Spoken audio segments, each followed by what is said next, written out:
O quinto episódio da série Percy Jackson e os Olimpianos já está entre nós. Quer saber mais sobre? Então se liga aí.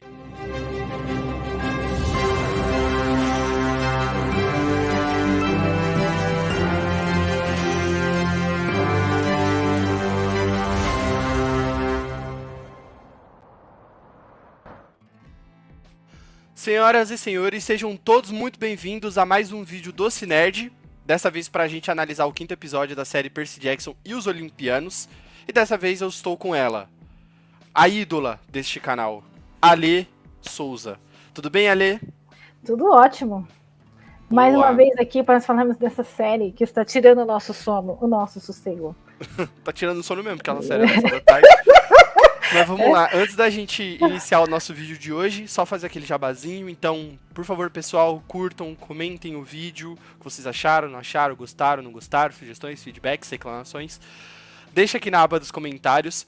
E pra você que deseja se tornar um colaborador aqui do canal, um parceiro do canal, considere se tornar um parceiro aqui do Vai da Nerd, né, nessa volta aí do canal, nesse ano de 2024. A gente tá com uns projetinhos bem legais aí, muito conteúdo pra sair, muita coisa por vir, então considere se tornar um parceiro. Todas as informações estão aqui na descrição. Então vamos lá, tirando o que a gente precisa da frente, vamos começar a falar um pouquinho sobre esse quinto episódio. A gente já está na metade da temporada, né? Serão 8 episódios, então, considerando aí, estamos na metade. Faltam 3 episódios para acabar a temporada. Passou rápido, não é mesmo? Passou bem rápido. A gente estava tão desesperado para chegar, agora ela está no fim. Olha que já coisa. Está chegando é bem ao assim fim. que é assim. Beleza.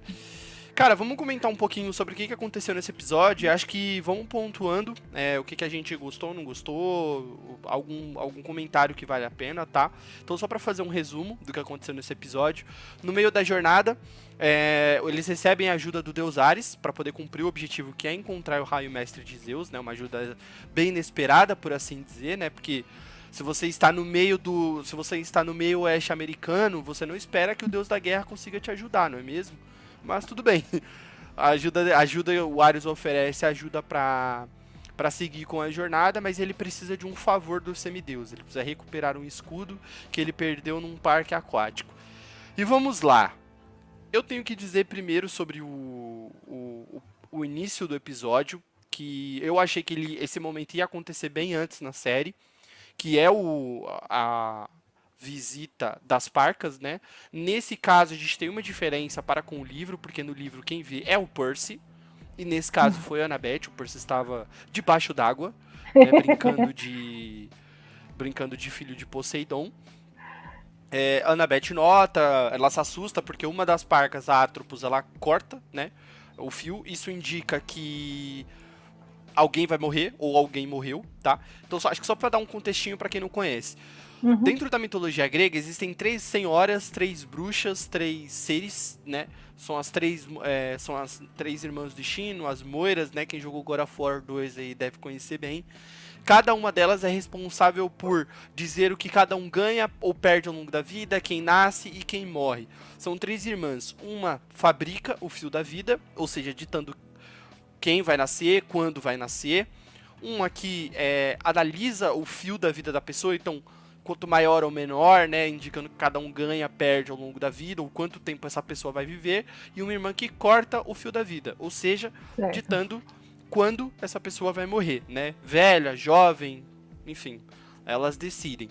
Então por isso a Annabeth ela fica preocupada, porque ela não esperava ver, acho que ninguém esperava, ver as três irmãs do destino ali, né, as 3 moiras ali, no meio do meio oeste americano, né, parece que tudo tá acontecendo naquele meio oeste ali, hein, sei não, hein.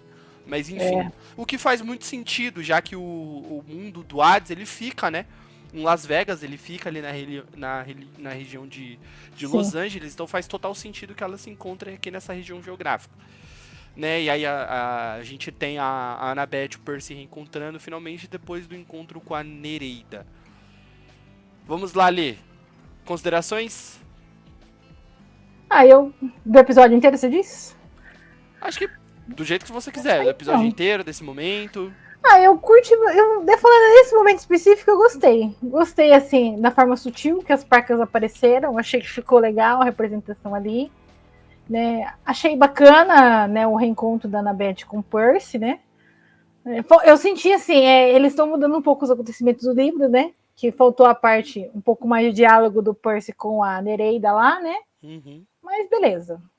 Eu gostei, achei que tá indo pelo caminho que necessita ir. Tá? Eu já notei pelo teaser final, né? Que eles sempre têm um teaserzinho que o Percy ainda vai ter outro momento dele na água de novo. Né? Então acho que a outra parte da conversa vai ser depois ainda. Provavelmente. Bom.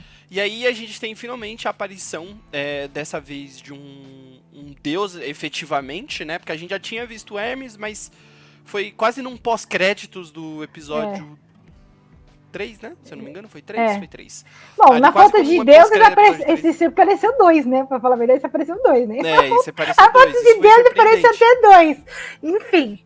Né? Mas eu gostei também da participação do Ares. Achei legal. A entradinha dele lá, tipo, do nada. As crianças, aquele momento de encontro ficou muito engraçado.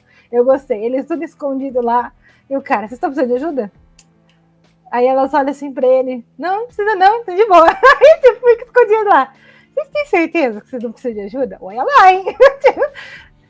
Aí fica as três crianças encarando ele assim, tipo, quem que é esse doido? Até a hora que se toca, quem que é, né? Ah, mas você é um deus também e tal. Aí é porque ele chama o menino de primo, né? Ele fala assim, aí, primo. Aí ele fala, primo?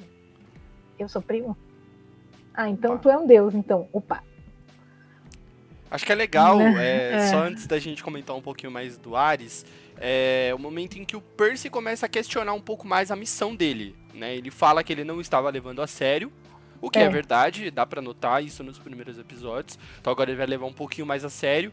Mas acho que o fato de encontrar a Nereida e a Nereida falar que o pai dele está orgulhoso dele, que o pai dele quer ajudar, deu um ânimo pra ele. Porque assim, dá pra entender também esse sentimento do Percy, né? O pai nunca procurou, o pai nunca ajudou. De repente ele aparece, diz que ia ajudar, diz que não sei o quê. É óbvio que ele vai ficar um pouquinho balançado. Ele é uma criança, né? A gente não pode esquecer. Até porque também tá acontecendo uma situação que ele tá sendo acusado injustamente. E a missão é só simplesmente para ajudar o pai dele, né? Então... Porque como o Kieran falou, né? Não, você tem que ajudar o seu pai. Ele precisa de você. Você fica, poxa vida, mano. Passo 3 anos da minha vida, o cara nunca deu a aparecer. A minha mãe é sequestrada e o desgraçado agora quer me ajuda ainda. E a minha opção? E o que eu quero? Ninguém liga. Né? Como se diz outro. E o que eu quero? E o que eu preciso? Ninguém se importa. Né? E eu ainda tenho que arriscar a vida ainda, né? Como se fosse muito fácil. Ele simplesmente ir no mundo inferior, pegar o raio e voltar. Né? Se é que tá lá o raio, né? Enfim. Né? Todo mundo tirou conclusões muito precipitadas sobre essa opinião aí, sobre esse comentário, mas tudo bem. Então ele começa a questionar um pouquinho mais, né, a questão dessa missão. Beleza, quem roubou, por que roubou, como foi que roubou. E o Grover já tá com umas ideias do que pode ter acontecido, né? Então o Ares aparece, oferece ajuda. E ele oferece apoio para chegar a Los Angeles, a Las Vegas, junto com suprimentos e outras coisas que eles vão precisar. Se em troca eles resgatassem o escudo dele que ficou preso no parque aquático, né? E aí a gente descobre que esse escudo parou lá por quê? Porque porque alguém estava pulando a cerca. Alguém estava simplesmente metendo um pá de chifre em alguém.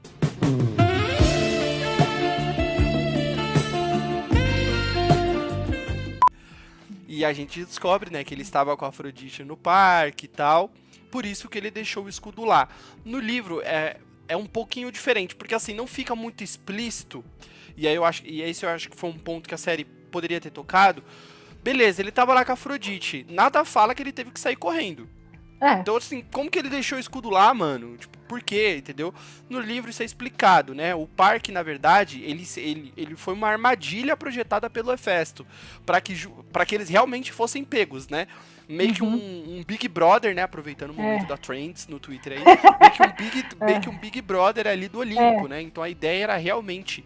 O Ares deixa o escudo porque ele sai correndo com a Afrodite, porque eles seriam pegos pelo Olimpo fazendo o que eles estavam fazendo. Apesar de não ser muito segredo, né? Mas imagina, você tá ali... que o Hefesto tinha colocado umas câmeras, né? Para ser ativado no momento específico. Isso, que era para exatamente todo mundo ver que o Ares estava pegando a Afrodite. Para ele não ter, tipo, para ninguém falar assim que é ele que tá o errado. Não, a Afrodite estava realmente dando os pega no Ares. Exatamente. Tipo, se alguém tem que ficar com raiva, é dos dois, não dele, né? Então, acho que só isso faltou explicar, mas mesmo assim, acho que é um detalhe eu não diria irrelevante, mas é um detalhe que não vai agregar muito a trama, seria só, beleza, por que ele deixou o escudo sim. lá, né? Parando pra pensar um pouquinho. Então, Annabeth Percy tem essa missão enquanto o Grover fica com o Ares. E aqui eu confesso que eu fiquei com um pouquinho de medo deles escantearem o Grover mais uma vez, né? Eu falei, cara, não acredito que eu vou fazer isso com o Grover de novo, cara. Mas não, 2 cenas depois calou a minha boca. Ainda bem que calou a minha boca. Porque o Grover começa a discutir um pouco com o Ares, e aí a gente já entra um pouquinho na questão do aquático, do parque aquático, mas o Grover começa a questionar um pouquinho o Ares, né? Ele começa a tentar fazer um pouco a cabeça do deus ali, falando sobre umas guerras que ninguém nunca ouviu falar ou que ninguém se interessa, tipo a Guerra das Lagostas entre Brasil e França, Então. por exemplo. São guerras que não foram sanguinárias, não houveram mortes, né? Foram só embates, conflitos ali, ideias divergentes. Né, e eu adorei o fato do Ares estar tweetando e tretando com todo mundo.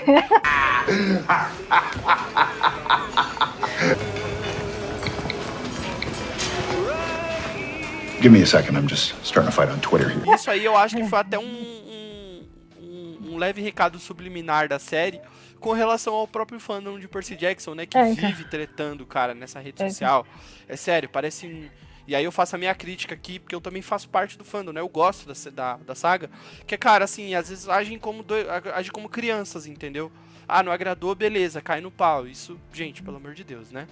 Enfim. E é uma coisa muito sutil, né? Porque você fica pensando, pô, com certeza o Ares faria isso. Ele entraria no Twitter, jogaria uma bomba e só ficaria recolhendo os frutos. Não, mas você viu o cara que criaram, né, o perfil fake dele?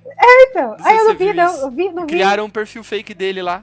Ah, é? Da hora. Putz, acho que eu não vou conseguir achar agora, mas... Não, mas de boa, criaram legal. um perfil, enfim, pra zoar e tal. E eu achei esse detalhe bem interessante, porque realmente o Ares, ele não é o deus da discórdia, mas ele gosta muito de uma discórdia, né? Então, tanto que ele até a própria discussão da série, que é o Zeus entrar em treta com o Poseidon, tanto que ele fala, não, mas eu quero que eles briguem. Eu quero que eles briguem entre eles, eu gosto disso. todo mundo. Tipo, ele, não, pode brigar, que nem ele fala assim, por que eu adoro a minha família? Porque a gente briga. Ele deixa isso bem claro, eu gosto, porque a gente briga. Eu gosto disso, ver um brigando com o outro, um querendo jogar comendo na cara do outro, um insultando o outro. É isso que ele gosta, ele quer ver 5 minutos de pegar fogo. Ele vem, tipo, aquele lá fala, ó, Zeus, o Poseidon tá dando mole pra ela. E aí vai, e só deixa o treta rolar. Entendeu? Ele é bem um cara que ele chega lá, é quase o tio do pavê, né? Ele chega, joga treta, sai fora, e senta lá e fica olhando todo mundo brigar. É isso que é o esquema dele. Ele vai jogar bomba, ótimo, agora vocês brigam aí, e eu só vou colher meus frutos, vou sentar aqui, comer meu cheeseburger, comer minhas batatas e é isso aí, deixa a treta rolar. Boa, perfeito. E aí o Grover começa a discutir um pouquinho com ele, né? Tipo, pô, esse negócio do raio, né? Eu acho que eu tenho uma ideia, assim, o que aconteceu, né? Foi no solstício, a gente se encontrou. E aí, e eles comentando sobre a questão do solstício de inverno, porque o acampamento Meio Sangue faz uma excursão pra lá, pro Olimpo, lá pro Empire State, no solstício de inverno. E suspeita-se, né, e também, que foi o momento em que o Raio Mestre de Zeus foi roubado. Só que o Grover levanta a bola e falou, cara, mesmo que alguém estivesse lá, seria meio difícil, né, pegar, tipo, um artefato tão importante assim de Zeus, né? Então, o que será que aconteceu? E é legal essa levantada de bola, porque o Ares também, ele se vê um pouco encurralado, ele fala, é mesmo, né, tipo... Então, assim, é legal ver como o Grover, ele assume uma função não de ação, mas uma função investigativa, e ele consegue realmente colocar o Ares contra a parede, porque o Ares, ele está devendo, ele tem o rabinho preso ali. É claro que a gente não sabe até que ponto vai, né, esse rabo preso dele, ou se ele sabe de algo e não quis compartilhar, mas é interessante ver o Grover assumindo esse papel de um pouco mais de maturidade, digamos assim, dentro do grupo para investigar mesmo esse detalhe, né? Sim. E o meu medo era que ele ficasse totalmente escanteado, que o foco fosse Percy e Annabeth. Que bom que não está sendo só isso, né? Com certeza. Porque até dá a entender aquela hora que o Percy fala, não, a gente tem que investigar mais, a gente tem que entender o que tá acontecendo, né? E aí você vê que o Grover, na hora, ele saca uma oportunidade, né? Porque ele fala assim, não, vou ficar com o Santi daqui, os dois falam, não, sem chance. Ele, não, vai lá. Eu vou ficar aqui, coisa do tipo, eu vou arrancar a verdade desse cara. Isso aqui tem uma coisa errada. Até porque quando o Ares deixa muito claro de que ele sabe que não foi o Percy que roubou, aí você fica, poxa, mas Aí tem coisa, não é possível. Até ele se ofereceu pra ajudar. Por que isso? Se ele sabe que o menino não tem nada a ver. Não tem necessidade dele se envolver. Né? Então aí o Grover tá lá, ele que vem que entender a situação. Ótimo, já que eu tô aqui, eu vou aproveitar uma oportunidade, vou tirar proveito da situação. Os dois vão lá fazer o negócio, vou tirar um proveito aqui. Perfeito. E foi muito bem, eu achei muito bem colocado, ele tentando jogar uma, aí tem aquela hora que o Ares dá uma olhada, assim, fica pensando, você acha que eu vou contar? Não vou contar, não. Aí ele vai, joga uma outra, assim, tal, não sei o quê, e o cara vai contando sem ele meio perceber que ele tá revelando alguma coisa, com uma dinâmica bem bolada mesmo, assim, ali do roteiro. Boa. Indo pra segunda parte do episódio, né, que é a parte do parque aquático, o Percy e a Annabeth entram no parque pra resgatar o escudo. Eles acabam... aquela parte do túnel, primeiro ponto, né, a parte do túnel, que é bem legal, assim, ver eles dois ali no túnel e tal. Certo. E tocando enquanto toca What Is Love. E eu confesso que eu dancei durante o episódio, porque eu adoro essa música. What is love, baby? Eu fiquei tipo, achei coisa que eu achei meio esquisito, assim, do nada começou a tocar uma música e eu fui tipo, qual é que é? Aí começou a tocar, aí começou a passar uma música que não tem nada, parece que não tem nada a ver com a situação que tá rolando. Tipo, de repente tá colocando uma história trágica e tá tocando uma música que até então seria pra animar a situação, né? Aí tanto que fica o Percy olhando assim, a Annabeth olhando pra aquilo lá, tipo, sem entender. O que está acontecendo aqui? Que é isso? Mas a música faz sentido pro relacionamento que o Percy e a Annabeth estão construindo, né? Uns trechos da música fazem sentido. E aí mostra, né, toda a vida do Hefesto, né? Desde o nascimento dele, a rejeição para com a mãe. E eu acho que o Hefesto é o deus que talvez mais se compadeça dos semideuses, porque, em parte, talvez, por isso que ele é um dos deuses que mais, assim... Não que mantém um contato próximo, mas assim, não é um deus assim que renega os filhos, sabe? Até onde dá. Tipo assim, o filho dele chegou no acampamento, já reclama, ó, é meu filho, pronto, acabou, não tem essa, assim, então ele não é... acho que ele entende um pouco essa parte dos semideuses se sentirem abandonados, porque ele foi rejeitado pela própria mãe, né? E mais adiante no episódio também a gente tem um pouco desse momento revelado pelo próprio Hefesto, que pra mim foi uma surpresa ele ter aparecido, porque isso não está no livro, é uma adaptação que a série faz. O Hefesto, se eu não me engano, ele aparecer na história, ele só aparece no quarto livro, né? Na Batalha do Labirinto, Na Batalha do Labirinto, ele só aparece... Isso que é a hora assim, que eles vão literalmente lá, né, na oficina oficial dele. Do Hefesto. Na verdade, assim, pra não dizer que é a primeira vez, ele está lá no Conselho Olimpiano, no final do primeiro livro, mas assim, ele não tem uma participação ativa. Agora, realmente participar, interagir com ele somente no quarto livro. O que é bem legal, né? Porque a série também não tá querendo perder tempo, não. Falou assim, cara, são 12 deuses. O que der pra gente colocar aqui, vamos colocar, mas deles vão aparecer no final da série. Porque acho que antes do quarto só tem um terceiro, né? Que é quando eles vão lá naquele ferro velho do Hefesto. Que é talvez o mais próximo que chega de alguma coisa do Hefesto. Além dessa parte que eles tinham que pegar o escudo da armadilha do Hefesto. Mas realmente, a gente já estava meio na expectativa de entender como seria a participação do Hefesto, desde que foi anunciado, né? O ator pro Hefesto.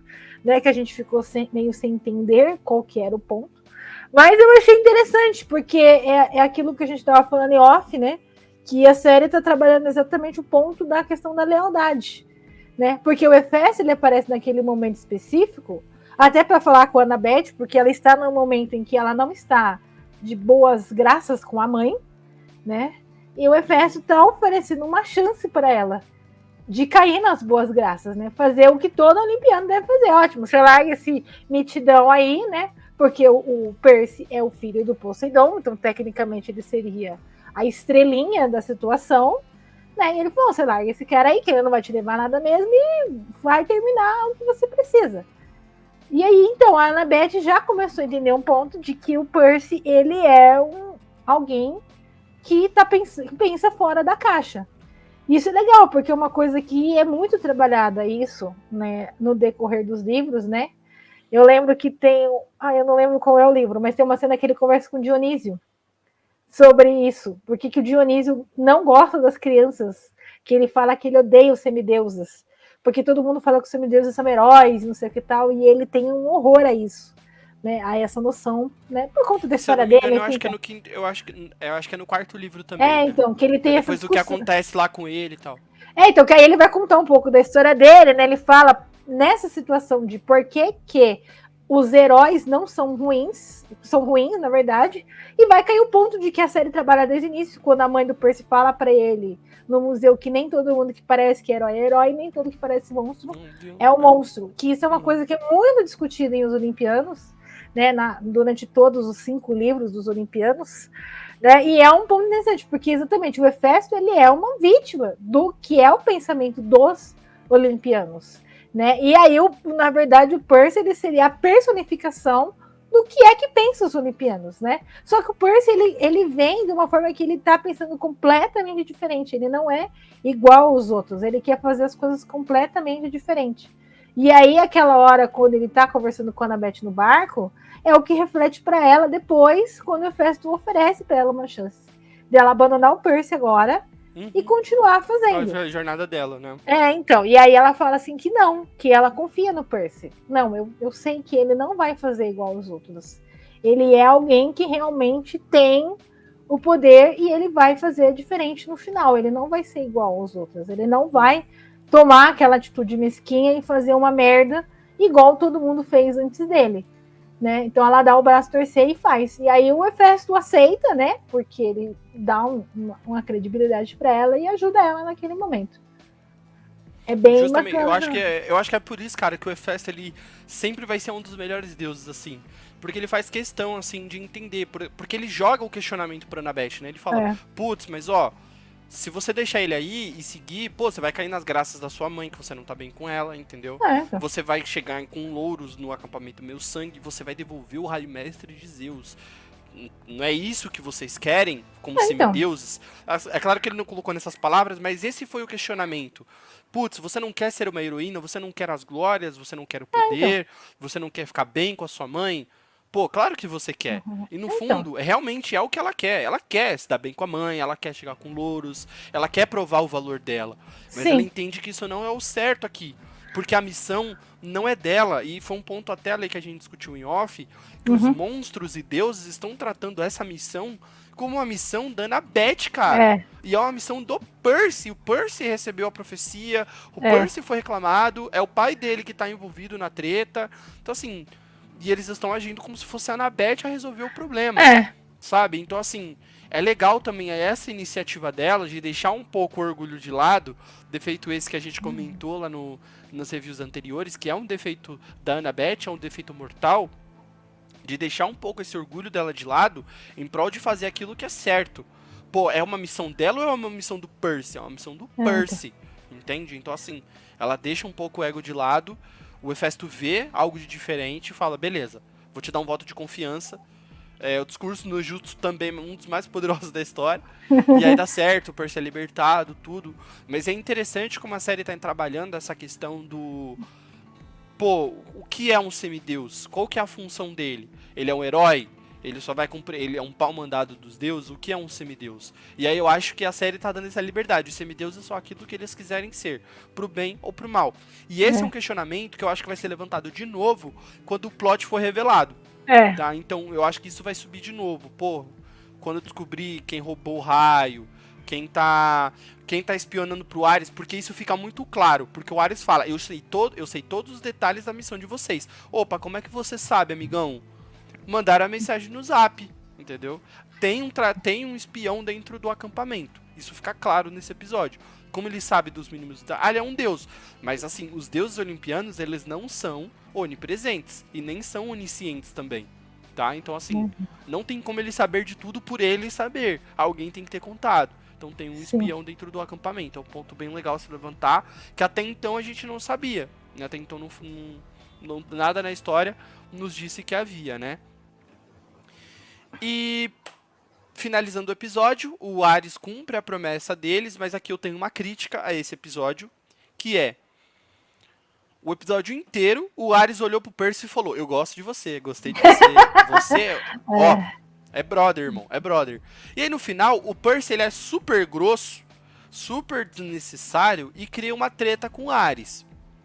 Pô, é uma característica que faz parte do Percy dos livros, só que ela não é bem construída aqui. Porque vai ter um plot mais pro fim da série e tal, envolvendo o Ares, E assim, ela não é bem construída. Parece que ela só foi jogada. Ah, tem que ter aquele plot no final, então ela vai começar aqui, mas é muito mal feito. Eu não curti a maneira como foi feito.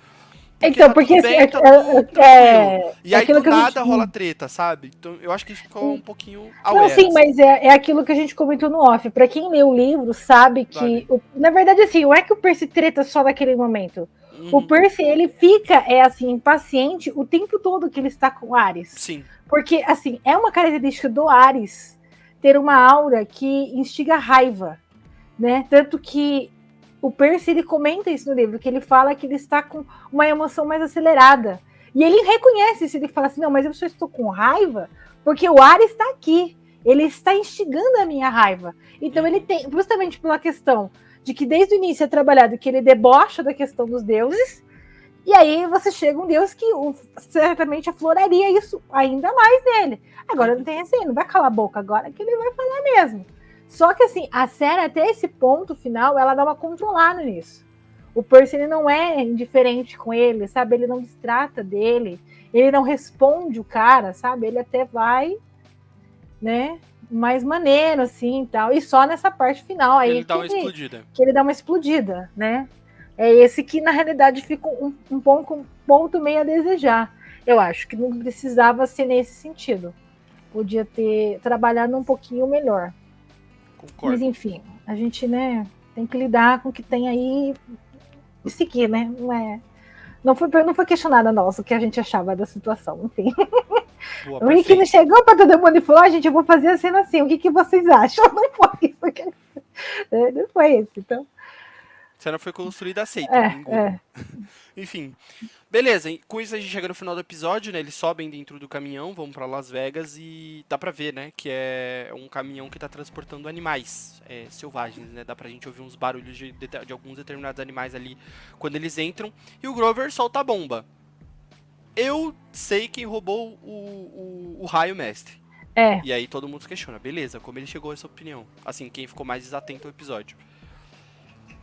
Meu chute vai ser, ele acha que foi um semideus durante o solstício de inverno. Isso fica muito claro. Quando ele fala, não, a gente se conheceu. Puta, não foi na mesma época que o raio foi roubado? Então assim, ele levanta. Então ele realmente acredita que é um semideus. Agora, quem realmente roubou? O que eu acho? Que o Percy vai chutar que seja algum filho de Ares. Que o Grover vai chutar que seja algum filho de Ares. Certo. Por uma questão do Ares ter falado que não gosta de crianças, ele tolera marromeno os filhos dele e tal. Mas assim, eu não sei até que ponto o Ares tolera ou gosta, porque assim, aquela lança que o Percy quebra da Clarice no segundo episódio, ela foi um presente dado pelo Ares. Isso. Pô, quem tolera não dá presente. Perfeito? Então, assim, ficou meio ambíguo essa fala dele. Eu acho que ele não quis dar o braço a torcer.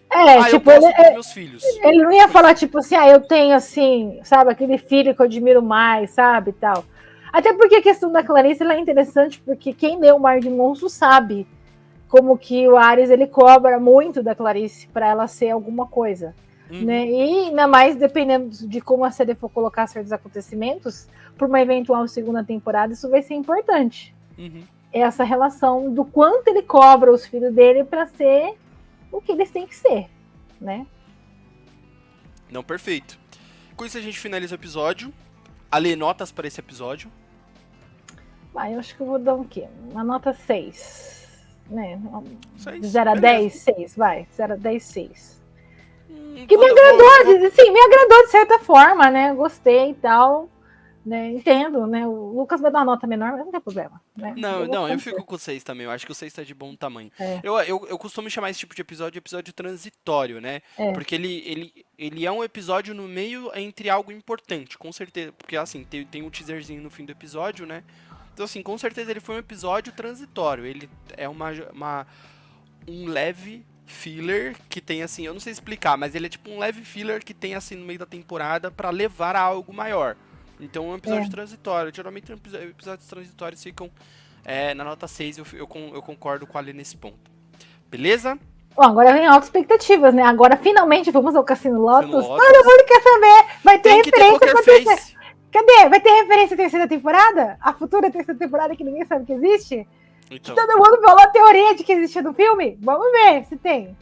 Né? Vamos Mas ver. tô brincando, todo mundo só quer ver o Hermes. Eu sei que todo mundo só tá querendo assistir Vamos o próximo ver o episódio pra ver o Hermes. Todo mundo quer ver o Hermes tocar terror. Né? Quem é que não quer ver o Hermes tocar o terror? boa. Enfim. Vamos ver, vamos ficar de olhos atentos, né, pra ver se de repente surge alguém ali interessante pra uma eventual terceira temporada. Né? Mas a série já tá se a primeira temporada, né, já tá se encaminhando pro final. Eu não tenho dúvidas de que ela vai ser renovada. Inclusive a série está batendo recordes de audiência lá nos Estados Unidos e tal, muita gente assistindo. Aqui no Brasil tá sempre nos trending topics do Twitter, então isso é um indicativo importante pra dizer o quanto a série tá sendo comentada. E é isso. É isso aí. Ale, muito obrigado por ter participado desse episódio com a gente. Obrigado pela conversa. Obrigado a você mais uma vez que assistiu. Não se esqueça de se inscrever aqui no canal para acompanhar os próximos conteúdos. Hoje, né, no dia que eu tô gravando, saiu o vídeo da análise do trailer de Persona 3 que o Léo Brabo gravou aí pra gente. Então, acessem o canal, curtam, compartilhem, sigam a Ale nas redes sociais e a galera do Código Nerd também. É isso. Muito obrigado e tchau!